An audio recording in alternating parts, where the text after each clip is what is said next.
Eu me lembro com uma clareza quase dolorosa daquele jantar de aniversário em São Paulo, um evento que deveria ser uma celebração de nossa trajetória conjunta, mas que se revelou o epicentro do colapso de tudo que construí com Giulia ao longo de décadas.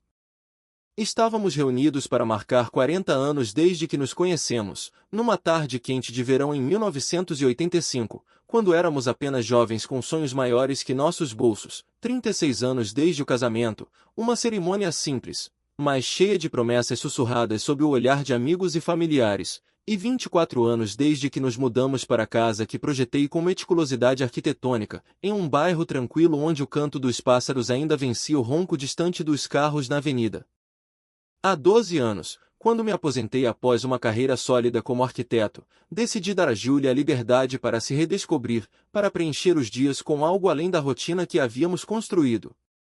Ela abraçou aulas de samba com uma paixão quase juvenil, assumiu um cargo de impacto em uma ONG voltada para a preservação ambiental, organizando mutirões para reflorestar áreas desmatadas e palestrar em escolas sobre sustentabilidade. Mas, como vinha a descobrir, ela também reacendeu uma chama antiga, uma nostalgia perigosa por Jair, seu ex-namorado do colégio, um jogador de futebol que nunca chegou à Série A, mas que, na memória dela, parecia ser o padrão dourado contra o qual todos os homens, especialmente eu, eram julgados. O restaurante escolhido para o jantar era um espaço elegante no coração da cidade, com paredes de tijolos aparentes, lustres de luz suave que lançavam sombras douradas sobre as mesas e um murmúrio constante de conversas alheias, pontuado pelo tilintar de taças e talheres. Era o tipo de lugar onde casais celebravam marcos, onde risadas ecoavam e memórias eram forjadas. Mas, no auge do jantar, quando o garçom acabará de servir o segundo prato, um filé mignon com molho de vinho que eu mal toquei, Giulia ergueu seu copo de tinto, os olhos brilhando com algo que não era apenas o reflexo da luz, e declarou, alto o suficiente para que as mesas ao redor virassem a cabeça, você nunca será a metade do homem que o meu ex é.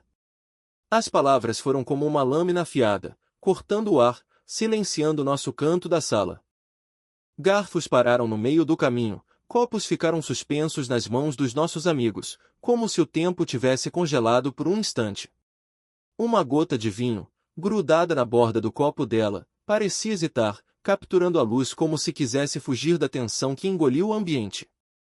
Giulia sorriu, um sorriso confiante, cruel, os olhos fixos em mim, esperando uma explosão, um grito, uma súplica que a colocasse no centro do palco como a vítima triunfante. Mas eu apenas mastiguei lentamente o pedaço de carne na boca, sentindo o sabor se dissolver enquanto engolia com calma deliberada. Peguei o guardanapo de pano, limpei os lábios com precisão, como se estivesse avaliando o prato, não as ruínas de um casamento de 36 anos. Obrigado pela informação, disse, a voz firme, sem uma sombra de emoção, os olhos encontrando os dela por um segundo antes de voltarem a taça à minha frente. Nossos amigos, Carla e Miguel, que por tantos anos foram pontes entre nós, testemunhas de nossos melhores e piores momentos, ficaram visivelmente desconfortáveis.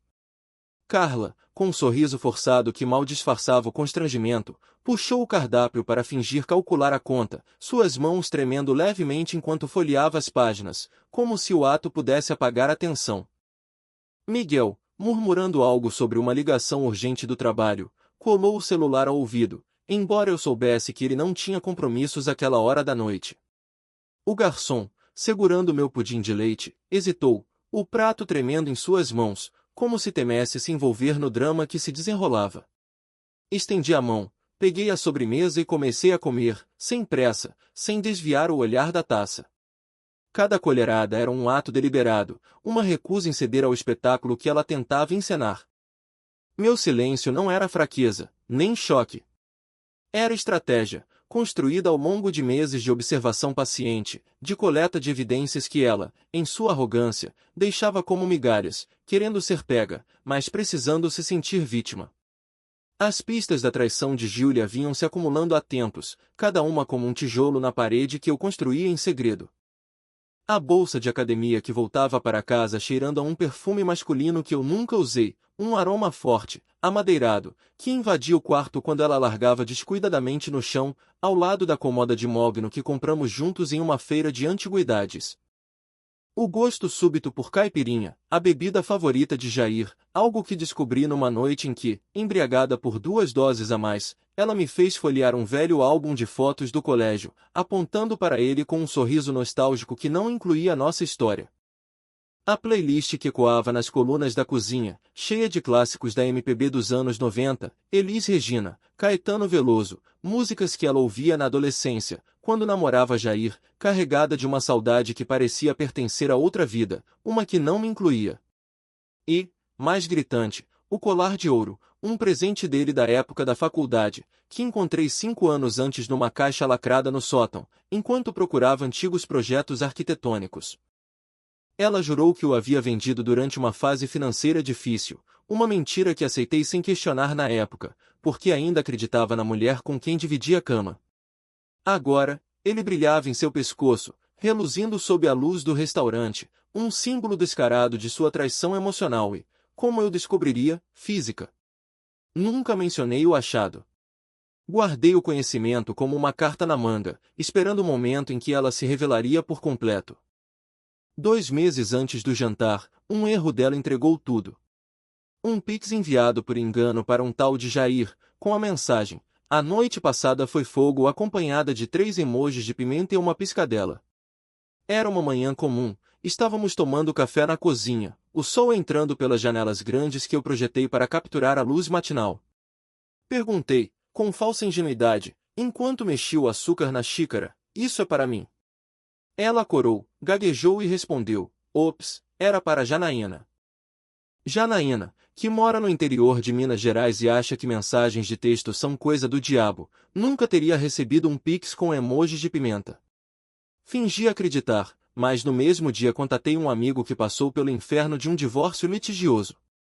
Ele recomendou uma empresa de investigação digital, especializada em casos de infidelidade.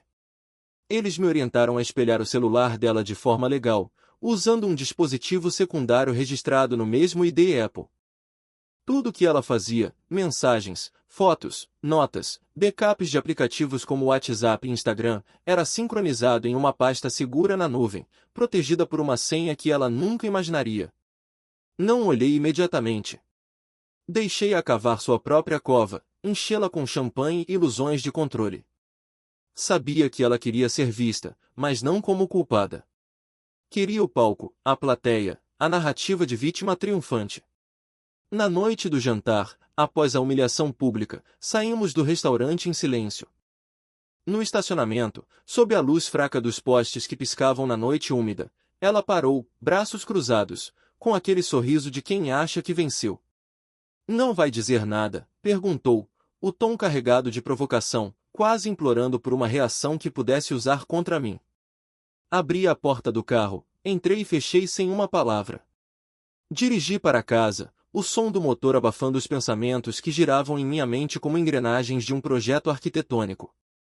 Deixei-a falar, se vangloriar, mandar mensagens para sabe-se lá quem, convencida de que me reduzir a nada.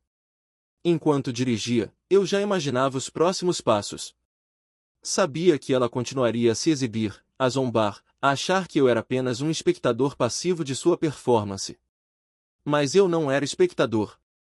Era o arquiteto de algo maior, um plano que vinha se formando há meses, cada peça cuidadosamente encaixada para proteger o que construí e desmontar a ilusão que ela alimentava. Quando chegamos em casa, ela foi para o quarto, ainda rindo, ainda digitando no celular, a luz do aparelho iluminando seu rosto com uma satisfação que me cortava, mas não por ciúme, por clareza. Cada risada dela era uma confirmação de sua traição, cada mensagem uma corda que ela mesma amarrava ao redor do próprio pescoço. Enquanto ela dormia, embriagada pelo vinho tinto e pela própria arrogância, abri meu laptop e digitei uma única palavra para o advogado: prossiga. Anexei um arquivo nomeado Revisões Pré-Aniversário, um disfarce banal para um pacote de evidências devastadoras, organizado com a precisão de um projeto que leva anos para ser concluído. Menos de 20 minutos depois, o grupo de conversa das amigas dela acendeu com notificações. "Ele ficou lá sentado como um perdedor", escreveu ela, anexando a selfie tirada no restaurante, onde eu aparecia desfocado, com a colher de pudim na boca, um homem supostamente derrotado. A legenda: "Esse homem acha que ainda estamos apaixonados." Carla respondeu com um emoji rindo, as bochechas vermelhas na tela. Laura enviou um gif de um gato entediado, caindo de uma cadeira. Até Márcia, a prima que uma vez chorou em nosso sofá por causa de uma traição, entrou na piada com um nossa, que patético. Passei por ela no corredor, ainda rindo ao celular, o som do teclado ecoando como unhas arranhando minha paciência.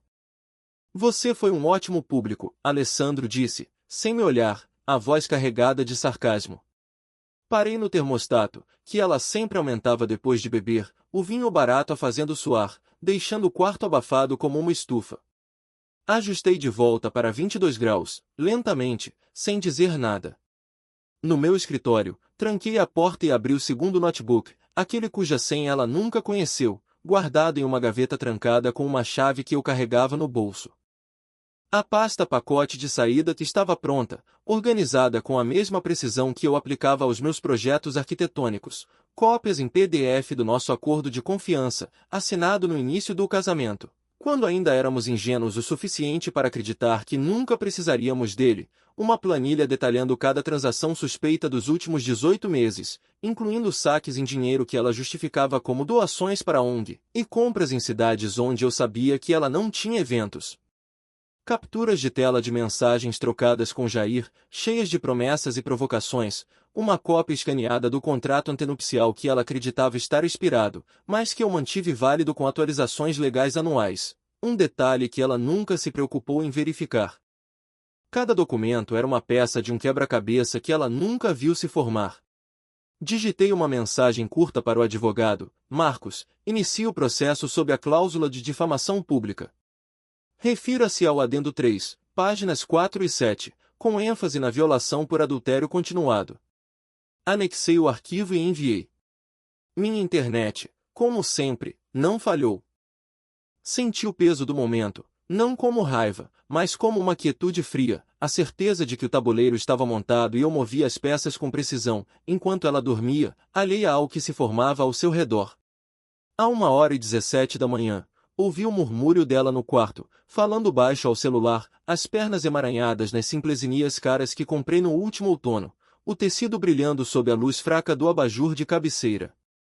Pelo espelhamento do iCloud, vi a mensagem, adivinha quem eu humilhei hoje? Anexada, a foto do restaurante, eu com o pudim, desfocado, vulnerável, um homem que ela achava que podia ridicularizar impunemente. Seguiu-se. Queria que fosse você que eu encontrasse em casa. Um emoji de coração preto, uma cuspida digital na minha cara. À 1h21, outra. Você sempre foi melhor na cama. Queria não ter me contentado com ele. Cada palavra era uma prova, cada frase um tijolo na parede que eu construía. Baixei tudo, rotulei, organizei em pastas com nomes como Evidências 1. 3 e Conversas Comprometedora. Fotos do suposto fim de semana de meninas chegaram em seguida, Jair sem camisa, segurando uma garrafa de champanhe, uma tatuagem de guerreiro visível no quadril, a mão calejada de quem trabalha com jardinagem, não com futebol. Uma série de imagens mostrava os dois em um hotel boutique, rindo em um lobby, se abraçando em uma varanda, a camisa dele desabotoada, o cabelo dela solto, o colar de ouro brilhando como um troféu de traição. Encaminhei ao advogado com o assunto. Materiais suplementares. Difamação pública, adultério continuado. Sem emoção, apenas fatos. Há 3h12, ela roncava, o copo de vinho vazio na mesa de cabeceira, o celular ainda na mão, a tela apagada. Há 3h13, entrei no painel financeiro da família, uma interface que ela nunca se deu ao trabalho de aprender, sempre dizendo que era coisa do Alessandro. Movi R$500 mil da conta de corretagem para o fideicomisso irrevogável Calábria, nome de solteira da minha mãe, sem qualquer menção a Júlia. A casa, que ela considerava nossa, foi transferida 4 anos antes para a Holding Pinheiro Capital, criada com minha sobrinha, Clara, recém-formada em Direito, como fachada para proteger o patrimônio. Disse a Júlia que era uma manobra fiscal para ajudar Clara com um estágio, uma história que ela engoliu sem questionar, distraída por sua própria vaidade. Éramos, tecnicamente, inquilinos da nossa própria casa, pagando impostos e cuidando do jardim, mas sem direito legal. Movi R$87. 492,14 da conta conjunta para uma conta secundária, preparada para dias como este. Redirecionei a correspondência para uma caixa postal do fideicomisso. Atualizei meu perfil online, trocando a foto por um corvo, um pássaro que observa, espera e nunca esquece. Fechei o laptop, servi um copo d'água e voltei para a cama, onde ela dormia, alheia ao que se formava ao seu redor. Acordei às 9h43, um luxo que raramente me permitia. O sol entrava pelas persianas, cortando o piso de madeira em listras douradas que dançavam com a brisa matinal. Preparei café na prensa francesa, torra escura, o aroma preenchendo a cozinha com uma promessa de normalidade que já não existia. O celular piscava como uma árvore de Natal em pânico, 255 chamadas perdidas. Giulia gritava em um voicemail: "Por que meu cartão foi recusado? Estou no posto, e o atendente está segurando minha carteira." A voz dela era puro desespero, como se o mundo tivesse traído suas regras. Outro, da irmã, Cíntia: "Alessandro, deve ser um mal-entendido. Giulia está histérica. Você está bem?" E então, Jair, com uma mensagem curta: "Ei, cara, não sei o que rola, mas Giulia está chateada. Talvez a gente converse." Deletei sem ouvir o resto. Textos continuavam chegando, cada um mais frenético. "Onde está nosso dinheiro? O que você fez? Isso não tem graça." Enquanto servia a segunda xícara, confirmei as movimentações com o banco. Tudo estava em ordem, cada transação executada com a precisão de um projeto arquitetônico. Às 10h06, ela enviou: "Se não me ligar, juro que te destruo, Alessandro." Rejeitei a chamada no meio do toque, sentindo o peso de sua raiva impotente. Deixei-a cozinhar na própria fúria, na câmara de eco que ela mesma criou, onde eu era o homem menor, o perdedor que ela ridicularizava. Mas o poder dela era alugado, financiado pela minha paciência, e eu estava retomando tudo com uma eficiência que ela nunca imaginaria. Às 11h02, Giulia dirigia como uma possuída, o celular no viva voz, ligando a cada 5 minutos, como se a repetição pudesse forçar uma resposta. Às 11h49, estacionou na frente de casa, o motor ainda quente quando ela desceu. O teclado da porta piscou vermelho, a chave não entrou. Ela bateu na porta com as palmas, depois com os punhos, gritando: "Alessandro, abre essa porta maldita." Pela janela da sala de jantar, viu o que não esperava. O lustre que ela insistiu em comprar estava ausente, substituído por uma peça moderna de cromo. A mesa de madeira reciclada deu lugar a uma de vidro e cromo. O tapete bege, comprado numa boutique cara, sumiu. A foto do nosso casamento, que ficava na prateleira, não estava lá. Pior, um par de sapatos femininos, tamanho 37, alinhados na entrada, sobre um tapete que ela não reconhecia. Seu rosto perdeu a cor, como se o sangue tivesse abandonado seu corpo. Correu para o pátio traseiro, tentou abrir a porta deslizante que sempre deixava entreaberta para o ar fresco. Trancada. Sacudiu, pisou forte, gritou. Uma voz veio da rua: "Giulia." Era Haroldo, o vizinho aposentado, sempre podando a cerca como se fosse uma missão militar. "Achei que você tinha se mudado na semana passada", disse ele, coçando o queixo com uma expressão confusa. Não sabia que voltava. Ela virou, atônita, o rosto pálido como cera. "Do que você está falando?" Ele piscou, desconcertado. "Aquela mulher jovem, de cabelo cacheado, se mudou quinta-feira, não? Achei que era sua sobrinha. Disse que era a nova inquilina." Giulia ficou paralisada, como se o chão tivesse sumido sob seus pés. Pegou o celular, os polegares tremendo, e digitou: "Alessandro, você alugou a casa? Vendeu? Eu tenho direitos." A mensagem sincronizou na minha pasta em tempo real. Minha sobrinha, Clara, advogada recém-formada com crédito impecável, era a inquilina. Contrato de 12 meses, pago integralmente, tudo registrado. Às 15h06, na casa de Cíntia, um entregador trouxe um envelope. Giulia assinou, descalça, o delineador borrado como pintura de guerra, o cabelo bagunçado como se tivesse corrido uma maratona. Dentro, a anulação do casamento via dissolução do fideicomisso, uma notificação judicial confirmando a transferência de propriedade, uma imagem estática da mensagem "Adivinha quem eu humilhei hoje", com meu rosto desfocado ao fundo, e uma nota manuscrita. Uma única frase centralizada: "Isso não era sobre ele.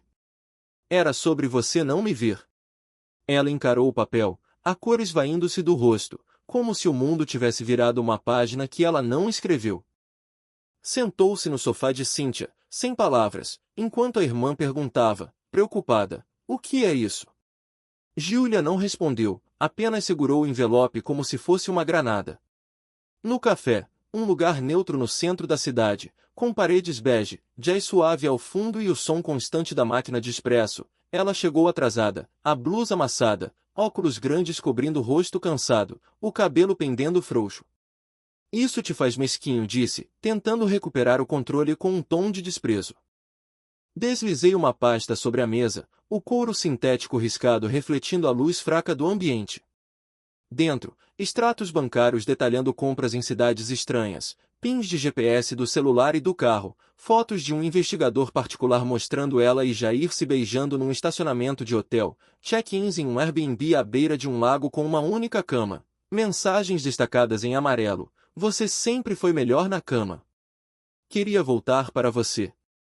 Ela folheou, as mãos tremendo, procurando uma página que pudesse reescrever a narrativa, devolver-lhe o holofote.